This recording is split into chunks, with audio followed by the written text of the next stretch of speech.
अस्सलाम वालेकुम। मैं डॉक्टर नौशाद मड़गी हॉस्पिटल नवबाग बीजापुर से।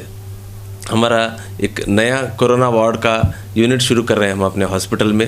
तो पहले से हमारा पीडियाट्रिक और गायनेक यूनिट चल रहा है कई सालों से। इसके अलावा हम लोग सेपरेट 20 बेड का कोरोना वार्ड शुरू किए हैं, जिसमें ऑक्सीजन फैसिलिटी और सारे मशीनरी भी फैसिलिटीज़ मिलेंगे। और इस वार्ड में हमारे 2 से 3 एमडी मेडिसिन फिजिशियंस भी आ रहे हैं, उनकी निगरानी में ये वार्ड चलता रहेगा। और यहाँ पे दूसरे हॉस्पिटल्स के कंपेयर में बिल्स भी बहुत वाजिब दाम में रहेंगे। और इसके साथ हमारे यहाँ कोरोना का वैक्सीनेशन सेंटर भी है। और हम लोगों से यही गुजारिश है, वैक्सीनेशन लगाएं, मास्क पहने, सैनिटाइज़र यूज़ करें और जितना हो सके उतना सोशल डिस्टेंसिंग मेंटेन करें और अपना ख्याल रखें। हर जगह जो आज का जो कोरोना का जो मारामारी चल रही है, हर जगह इसकी वजह से बेडों की कमी है, ऑक्सीजन की कमी है। इसे देखते हुए हम लोग एक नया अपने तरफ से एक सर्विस का एक कोशिश कर रहे हैं। और यहाँ पे एकदम कम दामों में, कम कीमत के इसमें रखें, जो कि लोगों को ज़्यादा इसकी वजह से परेशानी भी ना हो और घबराहट भी ना हो। तो हम यही लोगों से गुजारिश है, जितना हो सके हमारे यहाँ लोग आएँ और हमारे सर्विसेज जो कि कोरोना की ओपीडी सर्विस भी है और आईपीडी एडमिशन सर्विसेज भी है, जितना हो सके हमारे सर्विसेज का फ़ायदा उठाएँ।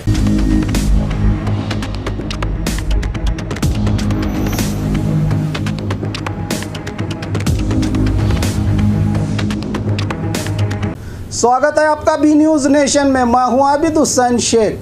पुलिस जनता के साथ अच्छा बर्ताव करे, एडीजीपी भास्कर राव। बीजापुर दौरे पर रहे एडीजीपी भास्कर राव ने मीडिया से बात करते हुए कहा कि पुलिस विभाग जनता के प्रति सहमति दिखाकर उनमें कोरोना की जागरूकता फैलाए और कुछ सोशल मीडिया पर कोरोना बीमारी के प्रति लोगों में डर का माहौल पैदा किया जा रहा है और वैक्सीनेशन पर भी गलत अफवाहें फैलाई जा रही हैं। जनता इन सब पर भरोसा न करके आगे आकर इस सुनहरे मौके का फायदा उठाकर वैक्सीनेशन लगवा लें, क्योंकि 2 मई से 18 साल के ऊपर के लोगों को वैक्सीनेशन दी जाएगी, जिससे लोगों को वैक्सीनेशन की कमी हो सकती है। पिछले बार से भी इस बार जनता ने वीकेंड कर्फ्यू को समर्थन देकर कामयाब किया है और पुलिस की ओर से भी इस बार अच्छी सेवा दी गई है, कहा एडीजीपी भास्कर राव ने। ಬೆಂಗಳೂರು ಹೆಡ್ ಕ್ವಾರ್ಟರ್ಸಿಂದ ಕೆಲವು ಅಧಿಕಾರಿಗಳಿಗೆ ನೇಮಕ ಮಾಡಿದ್ದಾರೆ. ಬೇರೆ ಬೇರೆ ವಲಯಕ್ಕೆ ಹೋಗ್ಬಿಟ್ಟು ಅಲ್ಲಿರೋ ಅಧಿಕಾರಿಗಳಿಗೆ ಸಹಕಾರ ನೀಡಿ ಬೆಂಗಳೂರಿನ ಕೆಲವು ಸಲಹೆ ಸೂಚನೆಗಳು ಇಲ್ಲಿ ತನಕ ಮುಟ್ಟಿದೆಯಾ, ಅದು ಅನುಷ್ಠಾನಕ್ಕೆ ಬರ್ತಾ ಇದೆಯೋ ಇಲ್ವೋ ಅನ್ನೋದ್ರ ಬಗ್ಗೆ ನೋಡಿ ಮತ್ತು ಅಲ್ಲಿರೋ ಕೆಲವು ಸಮಸ್ಯೆಗಳು ನಮ್ಮ ಗಮನಕ್ಕೆ ತರಬೇಕು ಅಂತ ನಮಗೆ ಸೂಚನೆ ಮೇರೆಗೆ ನನಗೆ ಉತ್ತರ ವಲಯ ಜವಾಬ್ದಾರಿ ನೀಡೋದ್ರಿಂದ ನಾನು ಕಳೆದ 4 ದಿನದಿಂದ ಹುಬ್ಬಳ್ಳಿ, ಧಾರವಾಡ ಮತ್ತು ಬೆಳಗಾವಿ ಮತ್ತು ಇವತ್ತು ಬಿಜಾಪುರ ಬಂದಿದ್ದೇನೆ. ವಿಜಯಪುರ ಮತ್ತು ನಾಳೆ ಬಾಗಲಕೋಟೆ ಹೋಗಿ ವಾಪಸ್ ಬೆಂಗಳೂರಿಗೆ ಹೋಗ್ತಾಯಿದ್ದೀನಿ. ಕೆಲವು ಸೂಚನೆಗಳು ರಾಜ್ಯ ಸರ್ಕಾರದ ನಿಲುವು ಏನೆಂದರೆ ಜೀವ ಮತ್ತು ಜೀವನ ಎರಡೂ ನಡಿಬೇಕು ಅನ್ನೋ ದೃಷ್ಟಿಯಿಂದ ಪ್ರಾರಂಭ ಮಾಡಿದ್ದು. ಮತ್ತು ಆ ದೃಷ್ಟಿಯಿಂದ ಕಳೆದ ವರ್ಷದ ಲಾಕ್ಡೌನಿಂದ ನಾವು ಇನ್ನು ಚೇತರಿಸ್ಕೊಂಡು ಬರ್ತಾ ಇರೋ ಜೀವ ಮತ್ತು ಜೀವನ ನಡಿಬೇಕು ಅನ್ನೋ ದೃಷ್ಟಿಯಿಂದ ಕೆಲವು ಚಟುವಟಿಕೆಗಳಿಗೆ ವಿನಾಯಿತಿನೂ ನೀಡಿ ಉಳಿದ ಚಟುವಟಿಕೆ ಮೇಲೆ ಕಡಿವಾಣ ಹಾಕಿ ಬೇಸಿಕಲಿ ಸೋಷಿಯಲ್ ಡಿಸ್ಟೆನ್ಸಿಂಗ್ ಬಗ್ಗೆ ಕಂಟ್ರೋಲ್ ಇಡೋದ್ರ ಬಗ್ಗೆ ಈ ಕಾರ್ಯಕ್ರಮ ಏನು ಸರ್ಕಾರ ಹಮ್ಮಿಕೊಂಡಿದೆ ಅದು ಎಲ್ಲ ಕಡೆ ಸರಿಯಾಗಿ ಆಗ್ತಾ ಇದೆಯೋ ಇಲ್ವೋ ಅನ್ನೋದ್ರ ಬಗ್ಗೆ ಒಂದು ಗಮನ ಕೊಡಬೇಕಾಗಿರೋದು ಮುಖ್ಯ. ತೀರಾ ಜೀವನ ಹಿಸ್ಕಿ 100% ಲಾಕ್ಡೌನ್ ಮಾಡ್ಕೊಳ್ಳೋಕ್ಕಿಂತ ಒಂದಿಷ್ಟು ಚಟುವಟಿಕೆ ನಡೀತಾ ಇರಬೇಕು, ಇಲ್ಲಂದರೆ ಜನಸಾಮಾನ್ಯರಿಗೆ ಬಡವರಿಗೆ ಭಾಳ ಕಷ್ಟ ಆಗುತ್ತೆ ಅಂತ. ಬಟ್ ಈಗ ಲಾಕ್ಡೌನ್ ನಡೀತಾ ಇದೆ, ವೀಕೆಂಡ್ ಲಾಕ್ಡೌನ್. ಸೊ ನಾವು ಮುಂದಿನ ಆದೇಶಕ್ಕೋಸ್ಕರ ನಾವು ವೆಯ್ಟ್ ಮಾಡ್ತಾಯಿದ್ದೀವಿ. ನಾಳೆ ಲಾಕ್ಡೌನ್ ಬೆಳಗ್ಗೆ 6 ಗಂಟೆಗೆ ಮುಕ್ತಾಯ ಆಗುತ್ತೆ ಸದ್ಯದಲ್ಲಿರೋ ಆದೇಶ ಮತ್ತು ಸೂಚನೆ ಪ್ರಕಾರ. ಎರಡನೇದು, ಸ್ಟ್ರಿಕ್ಟಾಗಿ ಖಡಕ್ಕಾಗಿರೋ ಸೂಚನೆಗಳು ಒಂದು ಮಾನವೀಯ ದೃಷ್ಟಿಯಿಂದ ಮಾಡಬೇಕು ಮತ್ತು ಬಲಪ್ರಯೋಗ ಮಾಡದೆ ಜನರ ವಿಶ್ವಾಸಕ್ಕೆ ತೆಗೆದುಕೊಂಡು ಮಾಡಬೇಕು ಅನ್ನೋದು ಕೂಡ ಸರ್ಕಾರ ಸೂಚನೆ ಇದೆ. ಆದರೆ ಇದಕ್ಕಿಂತ ಮುಂಚೆ ಜನನೇ ಕಳೆದ ವರ್ಷಕ್ಕಿಂತ ಈ ವರ್ಷ ಹೋಲಿಸಿದ್ರೆ ಅವರೇ ವಾಲಂಟ್ರಿಯಾಗಿ ಬಂದು ಅವರು ಲಾಕ್ಡೌನ್ ಅಥವಾ ಈ ಕರ್ಫ್ಯೂ ಬಗ್ಗೆ ಅವರು ಭಾಳ ಸಹಕಾರ ಕೊಡ್ತಾಯಿದ್ದಾರೆ. ಸೊ ಅದು ಎರಡನೇದು. ಮೂರನೇ ವಿಷಯ ನಾವು ಗಮನ ಕೊಡಬೇಕಾಗಿರೋದು, ತುಂಬ ಹೊತ್ತು ಕಚೇರಿಯಲ್ಲಿ ಕೂತ್ಕೊಂಡು ಮೀಟಿಂಗ್ ಮಾಡ್ತಾ ಇರೋಕ್ಕಿಂತ ಹಿರಿಯ ಅಧಿಕಾರಿಗಳು ಜನಸಾಮಾನ್ಯರ ಮಧ್ಯದಲ್ಲಿ ಕಾಣಬೇಕು ಮತ್ತು ಸಲಹೆ ಸೂಚನೆಗಳು ಸರ್ಕಾರದ ಮಟ್ಟದಿಂದ ಏನು ಬಂದಿದೆ ಅದರದ್ದು ಗ್ರೌಂಡ್ ಲೆವೆಲಲ್ಲಿ ಪಾಲನೆ ಆಗ್ತಾ ಇದೆಯೋ ಅನ್ನೋ ಬಗ್ಗೆ ಜಿಲ್ಲಾ ಮಟ್ಟದ ಅಧಿಕಾರಿಗಳು, ತಾಲೂಕು ಮಟ್ಟದ ಅಧಿಕಾರಿಗಳು ಜನರ ಮಧ್ಯೆ ಓಡಾಡುವಾಗ ಗೊತ್ತಾಗತ್ತೆ. ಅದರಿಂದ ಸಾಕಷ್ಟು ಡಿಸಿಷನ್ಸ್ ಅನುಷ್ಠಾನಕ್ಕೆ ಬರ್ತಾ ಇದೆಯಲ್ಲ, ಅದರಿಂದ ಜನರಲ್ಲಿ ಒಂಥರ ಕಾನ್ಫಿಡೆನ್ಸ್ ಬರುತ್ತೆ. ಸೊ ಆ ಸೂಚನೆ ಕೂಡ ನಾನು ಕೊಡ್ತಾ ಬರ್ತಾಯಿದ್ದೀನಿ.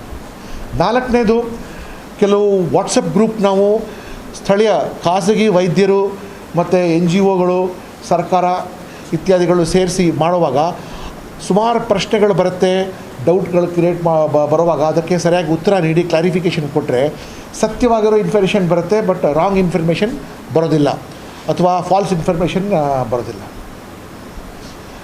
5ನೇ ವಿಷಯ ಏನಂದರೆ, ಈ ಸಮಯದಲ್ಲಿ ಕೆಲವು ಈ ಸಂಕಷ್ಟದಿಂದ ಆರ್ಥಿಕವಾಗಿ ಲಾಭ ಪಡೆಯೋ ಸಾಧ್ಯತೆ ಇರುತ್ತೆ. ರೆಮಿಡಿಸಿವಿರ್ದು ಬ್ಲ್ಯಾಕ್ ಮಾರ್ಕೆಟಿಂಗ್ ಆಗ್ಬೋದು, ಆಕ್ಸಿಜನ್ ಹೋರ್ಡಿಂಗ್ ಆಗ್ಬೋದು, ಅಥವಾ ಕೆಲವು ಮಾಹಿತಿ ಅವರು ತಮ್ಮಲ್ಲೇ ಇಟ್ಕೊಂಡು ಅದರಿಂದ ಆರ್ಥಿಕವಾಗಿ ಲಾಭ ಪಡ್ಕೊಂಡು ಒಂದು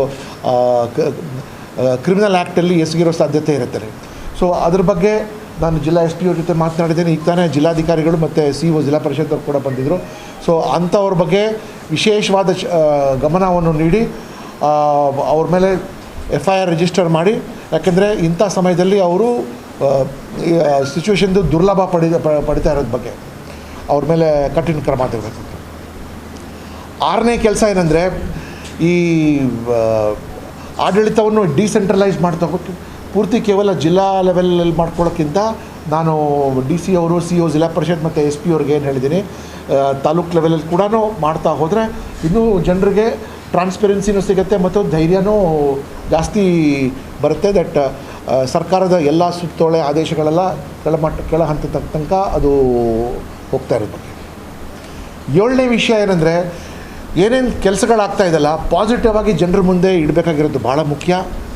ಕೆಲವು ಕಡೆ ಸಾಮಾಜಿಕ ಜಾಲತಾಣದಲ್ಲಿರ್ಬೋದು ಅಥವಾ ಮುಖ್ಯವಾಹಿನಿಲಿರ್ಬೋದು ತುಂಬ ಭಯಾನಕವಾದ ಪರಿಸ್ಥಿತಿಯನ್ನು ಜನರ ಮುಂದೆ ಇಡುವಾಗ ಜನ ಭಾಳ ಭಯದಲ್ಲಿ ಇರೋದ್ರಿಂದ ಕೆಲವು ಪಾಸಿಟಿವ್ ಆಗಿ ಆಸ್ಪತ್ರೆಯಿಂದ ಡಿಸ್ಚಾರ್ಜ್ ಆಗಿ ಬರೋರ ಬಗ್ಗೆ, ಅವ್ರದ್ದು ಒಳ್ಳೆಯ ಅನುಭವದ ಬಗ್ಗೆ ಮತ್ತು ಅವ್ರಿಗೆ ಸಿಕ್ಕಿರೋ ಟ್ರೀಟ್ಮೆಂಟ್ ಇತ್ಯಾದಿಗಳ ಬಗ್ಗೆ ಹೇಳಿದ್ರೆ, ಉಳಿದು ಯಾರು ಆಸ್ಪತ್ರೆ ಒಳಗಿದ್ದಾರೆ ಅಥವಾ ಹೋಗ್ತಾ ಇದ್ದಾರಲ್ಲ ಅವರು ಭಯ ಒಳಗಾಗಬಾರ್ದು ಅಂತ. ಯಾಕೆಂದರೆ ಇವತ್ತು ನಾವು ನೋಡ್ತಾ ಇದ್ದೀವಿ ಸುತ್ತಮುತ್ತ ಹೋದ್ರೆ ಕಾಯಿಲೆಗಿಂತ ಭಯನೇ ಜಾಸ್ತಿ ಆಗೋದೆ. ಸೊ ಈ ಭಯ ಮೇಲೆ ಒಂದು ರೀತಿಯ ಕಂಟ್ರೋಲ್ ತಗೊಂಡು ಈ ಭಯವನ್ನು ಹೊರಗಡೆ ಹಾಕಿ ಧೈರ್ಯವನ್ನು ಕೊಡೋ ಕಾರ್ಯವನ್ನು ಸಹ ನಾವು ಮಾಡಬೇಕಾಗಿರೋದು ಭಾಳ ಮುಖ್ಯವಾದ ಕೆಲಸ ಇದು. ಆ್ಯಂಡ್ ಈ ಲಾಸ್ಟ್ ನೈನ್ತ್ ಪಾಯಿಂಟ್ ನಾವು ಏನು ಹೇಳಬೇಕು ಅಂತಂದರೆ, ನಾವು ಮೆಂಟಲ್ ಹೆಲ್ತ್ ಬಗ್ಗೆ ಭಾಳ ಗಮನ ಕೊಡಬೇಕಾಗಿರೋದು ಭಾಳ ಮುಖ್ಯ. ಜಿಲ್ಲಾಧಿಕಾರಿಗಳು ಕೂಡ ನಾನು ರಿಕ್ವೆಸ್ಟ್ ಮಾಡಿದ್ದೀನಿ, ಈ ಮಾನಸಿಕವಾಗಿ ಎಲ್ರಿಗೂ ಒಂದು ರೀತಿಯ ಪಾಸಿಟಿವ್ ಆಗಿ ಇಟ್ಟು ಆ್ಯಂಡ್ ಮೆಡಿಕಲ್ ಕೌನ್ಸಿಲಿಂಗ್ ಬಗ್ಗೆ, ಯಾಕೆಂದರೆ ತುಂಬ ಕಡೆ ಬೆಂಗಳೂರಷ್ಟಂತೂ ಇಲ್ಲಾಗಿಲ್ಲ, ಬಟ್ ಬ್ಯಾಂಗ್ಳೂರಂತೂ it's become a huge problem. ಈ ಪಾಸಿಟಿವ್ ಆಗೋಗ್ಬಿಟ್ರೆ ಒಂಥರ ರೀತಿಯ ಮನಸ್ಸಲ್ಲಿ ಗಾಬರಿ ಆಗಿಬಿಡುತ್ತೆ, ಅಕ್ಕಪಕ್ಕದವರು ಏನು ಅಂದ್ಕೊಂಡ್ಬಿಡ್ತಾರೆ ಅಂತ ಅಥವಾ ಇತ್ಯಾದಿಗಳಾಗುವಾಗ ಮೆಂಟಲ್ ಹೆಲ್ತ್ ಬಗ್ಗೆ ನಾವು ಪ್ರೊಆ್ಯಕ್ಟಿವ್ ಆಗಿ ಸರ್ಕಾರದಿಂದ ಏನಾದರೂ ಕ್ರಮ ತೆಗೆದುಕೊಳ್ಬೇಕಾಗಿರೋದು ಭಾಳ ಮುಖ್ಯ ಆಗ್ತದೆ.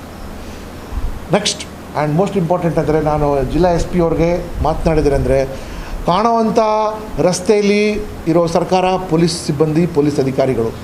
ಸೊ ಪೊಲೀಸ್ ಅಧಿಕಾರಿಗಳಿಗೆ ಫಸ್ಟ್ ಆ್ಯಂಡ್ ಸೆಕೆಂಡ್ ಡೋಸ್ ಭಾಳ ಚೆನ್ನಾಗಿ ಮಾಡಿದ್ದಾರೆ ಬೇರೆ ಡಿಸ್ಟ್ರಿಕ್ಟ್ ಕಂಪೇರ್ ಮಾಡಿದ್ರೆ ಬಿಜಾಪುರ ಡಿಸ್ಟ್ರಿಕ್ಟಲ್ಲಿ.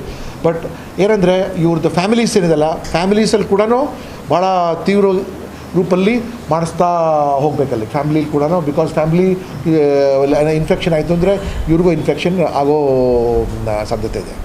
ಈಗ ನೋಡಿ, ಸರ್ಕಾರ ಒತ್ತಾಯ ಮಾಡ್ತಾಯಿದೆ 45 ವರ್ಷಕ್ಕಿಂತ ಮೇಲಿರೋರು ಬಂದು ವ್ಯಾಕ್ಸಿನ್ ಹಾಕೋಬೇಕು ಅಂತ. ಕೆಲವ್ರು ಏನೇನೋ ಅನ್ನೆಸೆಸರಿ ಡೌಟ್ ಕ್ರಿಯೇಟ್ ಮಾಡಿ ಸಾಮಾಜಿಕ ಜಾಲತಾಣದಲ್ಲಿ ಮಿಸ್ಲೀಡ್ ಮಾಡೋಂಥ ಸ್ಟೇಟ್ಮೆಂಟ್ ಎಲ್ಲ ಕೊಡ್ತಾ ಇದ್ದಾರೆ. ನಾನು ಅವ್ರಿಗೆಲ್ಲ ಏನು ಹೇಳ್ತಾ ಇದ್ದೀನಿ ಅಂದರೆ, ಈ ಸುವರ್ಣ ಅವಕಾಶ ಇದೆಲ್ಲ ದಯಮಾಡಿ ತುರ್ತಾಗಿ ಸದುಪಯೋಗ ಮಾಡ್ಕೊಳ್ಳಿ. 2ನೇ ಮೇ ತಾರೀಕಿಂದ ಏನು 18 ವರ್ಷಕ್ಕಿಂತ ಮೇಲ್ಪಟ್ಟವ್ರಿಗೆ ಕೊಡುವಾಗ ಆವಾಗ ನಿಮಗೆ ಸಿಗೋದೇ ಇಲ್ಲ ಆವಾಗ ಟೈಮಲ್ಲಿ, ಅಥವಾ ನಿಮಗೆ ಕಷ್ಟ ಆಗುತ್ತೆ. ಸೊ ಯಾವ ಚಾನ್ಸ್ ಕೊಟ್ಟಿದ್ದಿಲ್ಲ ಸರ್ಕಾರ, ದಯಮಾಡಿ ಈ ಆಪರ್ಚುನಿಟಿ ಯೂಸ್ ಮಾಡಿ. Because 2 ಮೇಯಿಂದ more and more number of people will be brought under injections, vaccination programme, ಆವಾಗ ನಿಮಗೆ ಕಷ್ಟ ಆಗ್ಬೋದು. ಸೊ ಇಮಿಡಿಯೇಟ್ಲಿ ಇದರ ಸದುಪಯೋಗ ಮಾಡಬೇಕಾಗೋದು ಮುಖ್ಯ. ಲಾಸ್ಟ್ ಪಾಯಿಂಟ್ ಏನಂದರೆ, ವಿಜಯಪುರ ಜಿಲ್ಲಾ ಇದೆಲ್ಲ, ಇದು ಒಂದು ಗಡಿ ಜಿಲ್ಲೆ ಮತ್ತು ಮಹಾರಾಷ್ಟ್ರದಿಂದ ಸಾಕಷ್ಟು ಪ್ರಕರಣಗಳು ಇಲ್ಲಿ ಒಳಗಡೆ ಬರೋ ಸಾಧ್ಯತೆ ಒಂದೇ ಅಲ್ಲ, ಆಗಲೇ ಅವರು ಒಳಗಡೆ ಬಂದಿದ್ದಾರೆ ಇಲ್ಲಿಗೆ. ಹಿಂದೆ ಸಹ ಪಕ್ಕದ ಗಡಿ ಜಿಲ್ಲೆಗಿಂತ ನಮ್ಮ ಜಿಲ್ಲೆಯಲ್ಲಿ ಅಭಿವೃದ್ಧಿ ಜಾಸ್ತಿ ಆಗಿದೆ, ಸಾಮಾಜಿಕವಾಗಿ, ಶೈಕ್ಷಣಿಕವಾಗಿ, ಶಿಕ್ಷಣದ ದೃಷ್ಟಿಯಲ್ಲಿ, ಆರ್ಥಿಕವಾಗಿರಲಿ. ಅದೇ ರೀತಿಯಾಗಿ ಹೆಲ್ತ್ ಫೆಸಿಲಿಟೀಸ್ ಕೂಡ ಇನ್ನೂ ಹೆಚ್ಚಿನ ಜನ ಬರೋ ಸಾಧ್ಯತೆ ಇರುತ್ತೆ. ಸೊ ಅವ್ರದ್ದು ಒಂದು ಬಾರ್ಡರ್ ಪ್ರೋಟೋಕಾಲ್ ಅಂತ ಗಡಿ ಭಾಗದಲ್ಲಿ ಯಾವ ರೀತಿ ಬರವಣಿಗೆಯಲ್ಲಿ ಮಾಡಿ ಅದು ಪಬ್ಲಿಕ್ಕಾಗಿ ಆ ಕಡೆ ಈ ಕಡೆ ಎರಡು ಕಡೆಯೂ ನಾವು ಕರೆಕ್ಟಾಗಿ ಹೇಳಿದ್ರೆ ಸರಿ. ಇಲ್ಲದ್ರೆ ಜನ ಕದ್ದು ಮುಚ್ಚಿ ಎರಡು ಬಾರ್ಡರ್ ಮಧ್ಯದಿಂದ ಕಾಡು ಒಳಗಿಂದ ಬೈಲೊಳಗಿಂದ ಇತ್ಯಾದಿಗಳು ಬರೋದು ಮತ್ತು ಅವರು ಇಲ್ಲಿ ಸೋಂಕು. ಸೊ ಧೈರ್ಯವಾಗಿ ಬನ್ನಿ, ಇಂಥ ಒಂದು ಟೆಸ್ಟ್ ತೊಗೊಂಡು ಬನ್ನಿ, ಆಗಲ್ಲ ಅಂದರೆ ನಾವು ಅಲ್ಲಿ ಟೆಸ್ಟ್ ಮಾಡ್ತೀವಂತ. ಸೊ ಬಾರ್ಡರ್ ಪ್ರೋಟೋಕಾಲ್ ಒಂದು ಕರೆಕ್ಟಾಗಿ ಎಸ್ಟಾಬ್ಲಿಷ್ಮೆಂಟ್ ಮಾಡಬೇಕು ಅಂತ ನಾನು DC ಅವ್ರಿಗೆ, CO ಜಿಲ್ಲಾ ಪರಿಷತ್ ಮತ್ತು SP ಅವ್ರಿಗೆ ಹೇಳಿದೆ ನನಗೆ. ಮತ್ತು ಇಟ್ ಶುಡ್ ಬಿ ಸುಲಭವಾಗಿರಬೇಕು. ಮತ್ತು ಘರ್ಷಣೆಗೆ ಕೊಡೋಕ್ಕೆ ಅದೇನು ಪಾಕಿಸ್ತಾನ ಒಳಗೆ ಏನಿಲ್ಲ, ಅದು ಸಾಂಗ್ಲಿ ಇಟ್ಸ್ ನಮ್ಮ ದೇಶದೊಳಗೆ ಇದೆ, ನಮ್ಮ ರಾಜ್ಯ ಪಕ್ಕದಲ್ಲಿದೆ. ಸೊ ಕದ್ದು ಮುಚ್ಚಿ ಬರೋಕ್ಕಿಂತ ರಾಜಾರೋಷವಾಗಿ ಕರೆಕ್ಟಾಗಿ ಬರಲಿ, ಬಟ್ ಸ್ವಲ್ಪ ಟೆಸ್ಟ್ ಮಾಡಿ ಸಾಕು. ಅಲ್ಲಿ ಸ್ವಲ್ಪ ಶಾಮಿಯಾನ ಇತ್ಯಾದಿಗಳು ಅನುಕೂಲವಾಗಿ ಕಳೆದ ವರ್ಷ ಮಾಡಿದ್ರೆ ಸ್ವಲ್ಪ ಈ ಸರ್ತಿ ಇನ್ನೂ ಸ್ವಲ್ಪ ಚೆನ್ನಾಗಿ ಮಾಡಿಬಿಟ್ಟು ಬಂದರು. ಸೊ ಈ 10 ಪಾಯಿಂಟ್ಸ್ ನಾನು ಡಿಸ್ಕಸ್ ಮಾಡಿ DC ಅವರು, CO ಜಿಲ್ಲಾ ಪರಿಷತ್ ಅವರು ಮತ್ತು SP ಅವ್ರ ಜೊತೆ ಮಾಡ್ತಾರೆ. Thank you very much. Baghmare hospital में दांतों की बीमारी से जुड़े हर तरह का किया जाता है इलाज, जिसके माहिर oral and maxillofacial surgeon doctor शान करीमी करेंगे आपका उम्मीद से भरपूर इलाज. तो आज ही विजिट कीजिए बाघमारे मल्टी स्पेशलिटी हॉस्पिटल, सकाफरोजा सरकारी उर्दू स्कूल नंबर 4 के पास. एंड मार्बल्स, अतनी रोड, पुष्कर नगर, SYN 752 बीजापुर. मोबाइल संख्या 8073639921 7411651430 पर. और ख़बरों के लिए देखते रहिए B News Nation.